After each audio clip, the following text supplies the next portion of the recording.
መሄድ ካለባቸው ካንቺ ህይወት መውጣት ካለባቸው እነዛ ሰዎች ይውጡ ፍቀጅላቸው ለይተምቆ አንድ ነገር ከወደድሽው ልቀቂ ተመልሶ ከመጣ ያንቺ ነው ተመልሶ ካልመጣ ቀድሞውንም ያንቺ አልነበረም ይሄ ድርቅ እንላለን ግን አቢዩዘርስ ይሆናሉ ኔጌቲቭ ሰዎች ይሆናሉ ደጋግመው የሚጎዱሽ ይሆናሉ ቶክሲክ ይሆኑ ደጋግመው የሚጎዱን ሁሌ ኔጌቲቭ ይሆኑ ከሆነች ሌተር ጎ ሻስቱ ጎ ምን ድጋሚ የሚደበድባት ከሆነ ለምንድን ነው ማስደበድባት የሆነ ነገር ሰርቆሽ ከሆነ ደግሞ ሌላ ነገር ሊሰርቅሽ ይችላል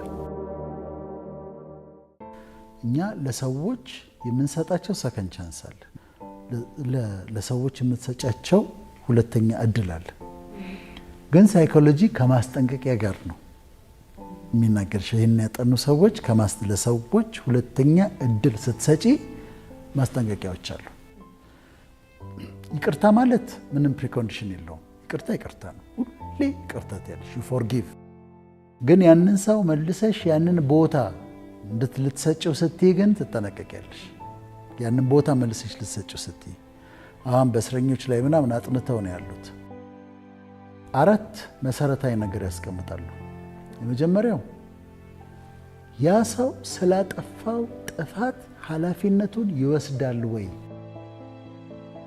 ሰይጣን አሳሳተኝ የሚለው ወይ ኤክስኪውዝ ነው የሚፈልገው ልክ አዳም እሷነች እንዳለ ሔዋንን እነሱ እንዲህ ስላደረጉኝ ነው እንዲያጠፋሁት ነው የሚለው ወይስ በትክክል አጥፍቻለሁ የኔ ጥፋት ነው I'm responsible ለዚህ ጥፋቴ ነው አድሚት አደርጋለሁ ጥፋቴን እቀበላለሁ ይላል ወይ ቦታ ደግመሽ ልትሰጪው ስትያንን ሰው ለምሳሌ አንድ ካምፓኒ ያለሽ እንበል ከባድ ጥፋት አጠፋብሽ አስወጣሽው መልሰሽ ልታስገቢው ስትይ ግን ያንን ጥፋት ማጥፋቱን አድሚት ያደርጋል ወይ መጮኛሽ ከሆነ ስህተቱን ያምናል ወይ ማጥፋቱን ያምናል አንድ የሚታየው ይሄ ነው ሁለተኛ የባህሪ ለውጥ አምጥቷል ወይ ቢሄቪየራል ቼንጅ አምጥቷል ለምሳሌ ሰውየው ሰክሮ ከሆነ ጥፋቱን ያጠፋው ከዛው መጠጣቱን ካላቆመ እድል አትሰጪው ምክንያቱም ደግሞ ሰክሮ ያጠፋል ሰከንድ ቻንስ አትሰጪው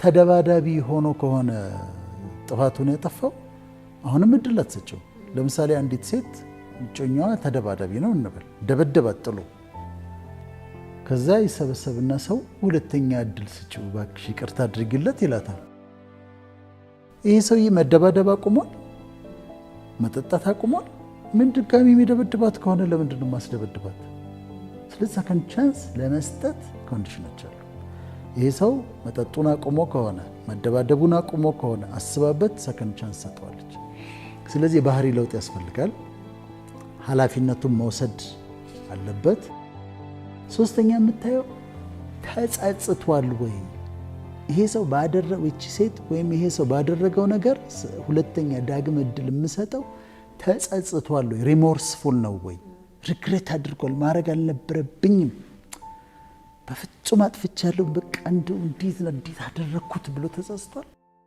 ያንን ቼክ ማድረግ አለብሽ ያለበለዚያ ደግሞ ሊያጠፋ ይችላል የሆነ ነገር ሰርቆሽ ከሆነ ደግሞ ሌላ ነገር ሊሰርቅሽ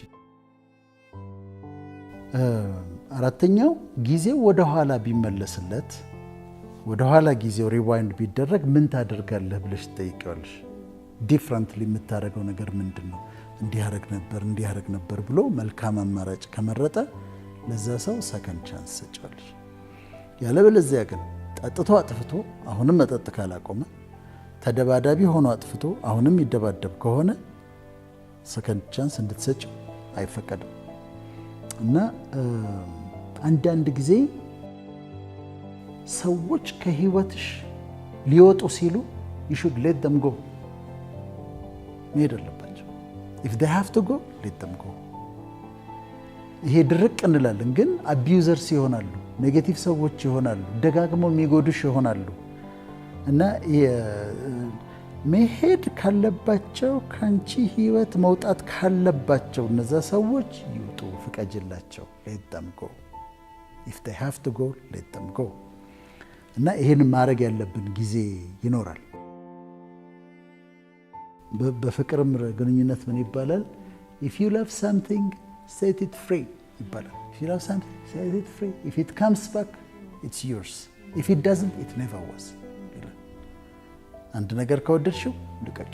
ተመልሶ ከመጣ ያንቺ ነው። ተመልሶ ካልመጣ ቀድሞውንም ያንቺ አልነበረም። if you love something set it free. if it comes back it's yours. if it doesn't it never was. እና አንዳንዴ ሰዎች ከህይወታችን መውጣት ያለባቸው ሲሆኑ we should let them go. ቶክሲክ የሆኑ ደጋግመው የሚጎዱን ሁሌ ኔጌቲቭ የሆኑ አጠገብሽ ተቀምጣ ሁል ጊዜ አንቺን ጥፋት ጉዳት የምትፈልግ ከጭኛሽ ጋር የምታጣለሽ ከሰው ጋር የምታጣለሽ ነገርሽን እንደምታበላሽ ከሆነች let her go. she has to go. ይህንን አንዳንዴ ማድረግ አለበት። ዳግም ዕድል ሰው አጥፍቶ ወይም ተሳስቶ ከሰው የሚያገኘው ወይም ከእግዚአብሔር የሚያገኘው ቻንስ ነው፣ ሰከንድ ቻንስ ነው። ወይም ደግሞ ስራ ጀምሮ ከስሮ እንደገና ሲጀምር የሚያገኘው እድል ነው። ህይወት የምትሰጠው ሰው የሚሰጠው እግዚአብሔር የሚሰጠው እድል ነው። በጣም ቀላል ምሳሌ፣ አሁን አንቺ ኢንትሮ ስትሰሪ ጀመርሽ፣ ከዛ ተቋረጠ፣ ከዛ ደግመሽ በይው አሉሽ። ይሄ ዳግም እድል ነው፣ ሰከንድ ቻንስ ነው። በጣም በቀላሉ ለማየት እጮኛሞች መንገድ ይጀምራሉ፣ ያጠፋል እሱ፣ በጣም ትናደድበታለች፣ በፍጹም አይሆንም ትለዋለች። ከዛ በኋላ ግን ከልቡ ይቅርታ ሲጠይቃት ሰከንድ ቻንስ ሰጠዋለች፣ ዳግም እድል ትሰጠዋለች ወይም ይሰጣታል። በጣም ደስ የሚለኝ ምሳሌ ብዙ ጊዜ ውጭ የሚያነሱት ነጮቹ የሚያነሱት ቶማስ ኤዲሰን ነው። በጣም ደክሞ አምፖል የሰራው እሱ አይደል? በጣም ደክሞ የመጀመሪያውን አምፖል ሰራ። አምፖሉን ሰራና ለሚረዳው ልጅ ይህን አምፖል እዛ አፕስቴርስ ፎቁ ላይ ወሰድና አስቀምጣለሁ። ልጁ ተረከበ አምፖሉን፣ ደረጃውን ይዞ ወጣ። ልክ ደረጃው ጫፍ ላይ ሲደርስ ከእጁ ወደቀበት እና ተሰበረ። አሁን ቶማስ ኤዲሰን የደከመበት ነው፣ በጣም ስንት ጊዜ የደከመበት ነው። ከዛ አልተቆጣውም። ኦኬ ተሰበረ አለ፣ እንደገና መስራት ጀመረ እና አይ ቲንክ 24 hours ነው እንዲህ የፈጀበት መልሶ ለመስራት። መልሶ ሰራውና አምፖሉን ለዛው ልጅ ቅድም አምፖሉን ለሰበረው ለሱ ለራሱ በልሽ እንውሰድና እዛ ፎቅ ላይ አስቀምጣለሁ። ይሄ የሰከንድ ቻንስ የዳግም እድል ጥጉን ነው የሚያሳይሽ። ሰብሮበታል፣ የለፋውበትን አምፖል ሰብረ ስንት እንደተደከመበት ታውቃለህ፣ ውጣ ከዚህ ማለት ነው ያለበት አይደለም። ሰራው እንደገና አምፖሉን ለዛው ልጅ ሰጠው። ያ ልጅ ግን በጣም ጎበዝ ሆነ። እና ዳግም እድል ለሰዎች የምትሰጪው እድል ነው። እኔ ቤት ውስጥ ቁርስ አልወድም። ድሮ በጣም እጾም ስለነበር ለምዶ ሜታቦሊዝም ለሌሎች አልመክርም፣ ግን እኔ ብዙ ቁርስ አልበላም። ቀጭን ቡና ግን በኮፊ ሜት አድርጌ እጠጣለሁና ማጋለችኝ ቡና መጠጣባት ትልቅ ማግ እንደዚህ ብርጭቆ። ከዛ አንድ ቀን የምታጸዳዋ ልጅ ጣለቻትና ሰበረቻት። በጣም ነው የምወዳት ለመጠጣባት ጠዋት። ከዛ ወደቀ፣ ተሰበረች አለች። በቃ ምንድን በልምድ ቢባላል ጦስሽን ይዘሽ ከዛ ሌላ ገዛው አስመጣው። ከዛ ያቸው ልጅ እንዳትሰብሪያት እሺ አደረሽ ለምኝ ሰጠዋት። እና ዳግም እድል እንደዛ ነው። አንድ ሜካኒክ ጋር ትሄጃለሽ፣ መኪናሽን ሰራለሽ። ከዛ ስትመጪ እንደገና ትበላሻለች። አሁን ሌላ ሜካኒክ ጋር ሳይሆን የምትሄጂው እዛው ሜካኒክ ጋር ትሄጃለሽ። ሰከንድ ቻንስ ሰጠሽው ማለት ነው። አንድ ዶክተር ጋር ሄድሽ፣ አከመሽ። ከዛ በኋላ አልተሻለሽም፣ እዛው ጋር መልሰሽ ትሄጃለሽ። እነዚህ ዳግም እድሎች ናቸው። ስለዚህ አንዳንዶቹ አጥፍተን በድለን ከዛ ያ ሰው ይቅርታ አድርጎልን በፊት የነበረን ቦታ ሲሰጠን፣ ወይም አንድ ሰው አጥፍቶ ካጠፋ በኋላ ከተሳሳተ በኋላ ኦኬ ይቅርታ አድርጌልህ። ይቅርታ ማድረግ ሌላ ነገር ነው። ይቅርታ አድርገሽ ከዛ በኋላ ላታየው ትችያለሽ፣ ግን ሰከንድ ቻንስ ልትሰጪው ትችያለሽ። እና ዳግም እድል እንደዚህ ነው። በተለይ የቶማስ ኤዲሰን በደንብ ያስረዳዋል፣ የሰበረበትን ልጅ መልሶ ሲሰጠው።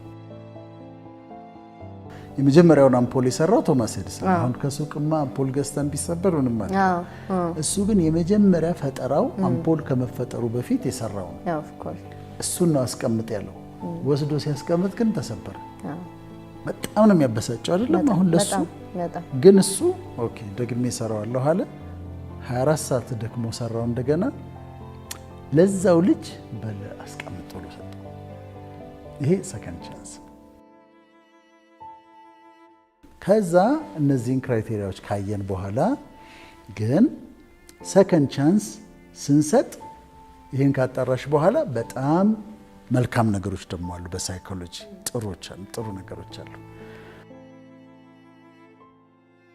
አንደኛ ኢሞሽናል ቤኔፊት አለው፣ ደስታ ይሰጣል። አሁን የቶማስ ኤዲሰንን አስቢው። ለዛ ልጅ መልሶ ሲሰጠውና ሳይሰብር ወስዶ አስቀምጦ ከዛ በኋላ ሲመጣ ምን አይነት ሰው እንደሚሆን አስቢው። እና እርካታ አለው። ለሰዎች ሰከንድ ቻንስ ሁለት ዳግም እድል ስትሰጫቸው በጣም እርካታ አለው፣ ደስታ አለው። ሁለተኛ ሰዎች ይለወጣሉ ወደ መልካም። በተለይ አጥፍተው ሁለተኛ እድል ስትሰጫቸው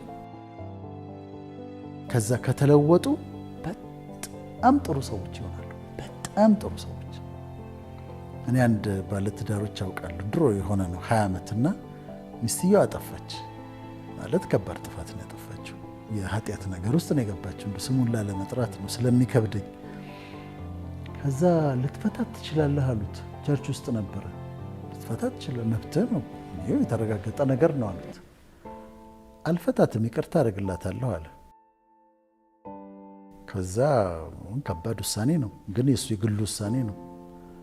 በኋላ ትዳራቸው ቀጠልና ባሪያ ሆነችለት። የመጨረሻ መልካም ሴት ሆነችለት። እስካሁን ድረስ 20 ዓመት በጣም ተዋደው ይኖራሉና አንደርስታንድ አድርጓት ይቅርታ ስላደረገላት ነው።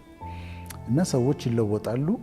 ሁለተኛ እድል ከሰጠሻቸው በኋላ በጣም የተለወጡ ለአንቺ ደግሞ እጅግ መልካም ያንን ለማካካስ ብለው መልካም ሰዎች ይሆናሉ። ሁለተኛ እድል ሰጫቸው። ሶስተኛው ፕራክቲካል ጥቅም አለው ነው የሚለው። ለምሳሌ መኪና ሰጥቼው የሰራልኝ ሰው ከዛ መኪናው ዳግም ሲበላሽ ሌላ አዲስ መካኒክ ጋር ከሚሄድ እሱ ጋር መልሼ በውስጥ ኦልሬዲ ፈቶ አይቶታል እና እቺኛዋ ነች ችግሩ ብሎ አስተካክሏል። ግን ተሳስቷል፣ ችግሩ እቺ ነች። ስለዚህ ተመልሼ እሱ ጋር ቢሄድ መኪናን የማስተካከል እድሉ እሱ ይበልጣል። ሐኪሙም ለምሳሌ ታይፎይድ ነው ብሎ አክሞሽ ከሆነ ከዛ ተመልሰሽ ስትሄጂ አልተሻለኝም ስትይው ሌላ ነገር መኖር ያለበት ብሎ ሌላ ቼክ ሲያደርግ ፕራክቲካል ጥቅም አለው ይባላል በጥናት በሳይኮሎጂ። ከዛ አራተኛው ሰዎች ሊያደርጉልሽ የምትወጂውን ነገር አንቺ ታደርጊላቸዋለሽ። አንቺ ሰከንድ ቻንስ እንደምትፈልጊ በምድር ላይ ለሰዎች ሰከንድ ቻንስ ሰጫቸዋለሽ። አንድ በጣም ወደው አባባል አለ። ምን ይላል መሰለሽ? What you make happen for others will happen to you ይላል። What you make happen for others will happen to you። ለአንቺ መልካም ነገር እንዲሆንልሽ ሳመቻች፣ ለአንቺ ሳመቻችልሽ ለእኔ መልካም ነገር ይሆንልኛል። አንቺ ለከሌ ጥሩ ነገር እንዲሆን ለስታመቻች ለአንቺ ይሆንልሻል። ለዚህ ነው What you make happen for others will happen to you የሚባለው እና ትልቅ ፕሪንሲፕል ስለሆነ ይጠቀማል ማለት ነው። ሪቨርስም ልክ ነው ማለት ነው። አሁን what you make happen for others will happen to you መልካም ለሰዎች እንዲደረጉ ካደረግሽ ለአንቺ መልካም ይሆናል። ከዛ በሰውየው ላይ ክፉ ነገር እንዲሆንበት ካደረግኩ ደግሞ እኔ ላይ ክፉ ነገር ይሆናል። ስለዚህ ለራሳችን ለዛ ነው ስለ ሰዎች እድል የምንሰጣቸው። እኛ ስናገኝ አሁን አጠፋሁን እንበል ከእግዚአብሔር ጋር ይቆይ፣ ግን ሰዎችን በደልኩኝ ይልበል አጠፋሁ። ከዛ ሰከንድ ቻንስ ሳገኝ ዳግም እድል ሳገኝ በጣም በጥንቃቄ ነው መያዝ ያለብኝ። ያችን ያገኘኋትን እድል ደግሜ እንዳላበላሽ፣ ደግሜ እንዳላጠፋ በጣም ተጠንቅቄ ነው መሄድ ያለብኝ። ምክንያቱም ከዚህ በፊት አጥፍቼ ይሆናል። ከዛ አሁን ሁለተኛ እድል አገኘው፣ የሶስተኛ እድል አገኘው። አጥፍተን አበላሽተን ሁለተኛ ሶስተኛ እድል ስናገኝ በጥንቃቄ ከበፊቱ የበለጠ በጥንቃቄ ልንይዘው ይገባል። ምክንያቱም ሰዎች ከሁለት ጊዜ በላይ ከሰከንድ ቻንስ በላይ ላይሰጡሽ ይችላሉ። አንዴ ይቅርታ ያደርጉልሻል፣ ከዛ ሊሉ ይችላሉ። ምክንያቱም እንደ እግዚአብሔር አይደሉም ሰዎችና እግዚአብሔር ልዩነት አላቸው። ሙሴ አገልግሎቱን ጨርሶ ሊሄድ ሲል ለሚተካው ለኢያሱ እንደዚህ ያለው በጣም ልቤን ይነካዋል። ይሹሩን ሆይ በሰማያት ላይ ለረድኤት በደመናት ላይ እንደሚራመድ እንደ እግዚአብሔር ያለ ማንም የለም ማለት የሕይወት መመሪያ ነው። እንደ እግዚአብሔር ያለ ማንም የለም። የተናገረው ሰው ማን ነው? ሙሴ። እድሜው ስንት ነው? 120 ዓመት። 40 ዓመት በቤተ መንግስት፣ 40 ዓመት በምድረ በዳ ሚስት አግብቶ ልጆች እየወለደ 40 ዓመት የእግዚአብሔርን ሕዝብ እየመራ 120 ዓመት ኤክስፒሪየንስ ያለው ሰው ነው ይህን የሚነግርሽ። እንደ እግዚአብሔር ያለ ማንም የለም ይልሽ። እናት ነበረችው ሙሴ። ስለዚህ የሚለው ያንን ነው። እኔ እናት ነበረች ከመሬት ላይ ያነሳችኝ ግብፃዊቷ ንግስት አልነበረች እሱ የፈርዖን ልጅ። እሷን እናት አውቃለሁ። ጡቷን አጥብታ ያሳደገችኝ ደግሞ እናት አውቃለሁ። እናት መልካም ነች በጣም። ግን እውነቱን ልንገርህ እንደ እግዚአብሔር ያለ ግን ማንም የለም። ከእናት በላይ ነው ማለት ነው። ሚስትን አውቃለሁ። የታማባት ሚስት ነበረችው ማለት ኢትዮጵያዊቷን አገባ ምናምን ብለው ተጣልተው ሲፓራ ሚስትን አውቃለሁ። ሚስት መልካም ናት፣ ደግ ናት። የሚስትን ለስለሳ ገላ አውቃለሁ። ፍትኔ ነኝ የጨመርኩበት ይሄን እንደዛ አይልም። ግን ሚስት መልካም ናት፣ እንደ እግዚአብሔር ግን ያለ ወንድም ነበረኝ። አሮን የሚባል ወንድም ነበረኝ። ማርያም የምትባል እህት ነበረችው ሙሴ። ወንድም መልካም ነው፣ እህት መልካም ነች። ግን ቢ ኬርፉል፣ እንደ እግዚአብሔር ያለ ግን ማንም የለም። እኔ ይሄ ሰዎችን ሁሉ ወዳለሁ አምናለሁ፣ ግን እንደ እግዚአብሔር ያለ ማንም የለም የምትለዋ ግን የሕይወቴ መመሪያ ነች። ሰዎች ሊለወጡ ይችላሉ። ወንድሜ ቢሆን እህት ብትሆን ጓደኛ ቢሆን ማን ቢሆን ልጅ ብትሆን ሊለወጡ ይችላሉ። እንደ እግዚአብሔር ያለ ማንም there is no one like God እና እሱን የመከረን ምን ማለት ነው? አጠፋለሁ አንድ ጊዜ ይቅርታ ያደርግልኛል አንድ ሰው። ደግሜ ሳጠፋ እንዴ አላበዛውም እንዴ ባለፈው እንዲያጠፋ ይቅርታ አደረግኩለት እንደገና ደግሞ ይልሻል ሰው። እሱ ግን ፈጣሪ ይቅር ይልሻል፣ አሁንም ይቅር ይልሻል፣ አሁንም ይቅር ይልሻል። ማቆሚያ የለው። አንድ ሰው ተቸግሮ መልካም ያደርግለታል። መልካም አደረገላት። ከዛ መልካም ካደረገላት በኋላ እንደገና ተቸግራ አገኛት። እንግዲህ ባለፈው ተቸግራ መልካም አድርጌላታለሁ፣ እኔ ስንት ይረዳታለሁ፣ እኔ ስንት ጊዜ ነው ማግዛት እሷን ይላል ሰው። እግዚአብሔርስ አሁንም ይደርስልሻል፣ አሁንም ያደርግልሻል፣ አሁንም ያደርግልሻል። አንድ ሰው ወደ መንፈሳዊ ዓለም መጥቶ በጣም ቸግሮት በቃ ተጨንቆ ምን ሆነህ ነው አሉት። ቸግሮኝ ነው። ታዲያ አትጸልይም እንዴ አሉት። አይ ባለፈው የሆነ ነገር ቸግሮኝ ጠየቅኩት እግዚአብሔር፣ ከዛ ሰጠኝ። አሁን ደግሞ እንደገና ደግሞ ደግሜ እንዴት እንደ ሰው አድርጎታል። ደግሜ ደግሞ እንዴት አስቸግረዋለሁ? ሰጥቶሽ የማይበቃው እንደ እግዚአብሔር ያለ ማንም የለም። ይቅር ብሎሽ ይቅርታ አድርጎ መጨረሻ እንደሌለው እንደ እግዚአብሔር ያለ ማንም የለም። መልካም አድርጎ የማይሰለቸው እንደ እግዚአብሔር የለም። ለሙስሊም አዳማጮቻችን ደግሞ እንዳለ ያለ የለም ማለት ነው።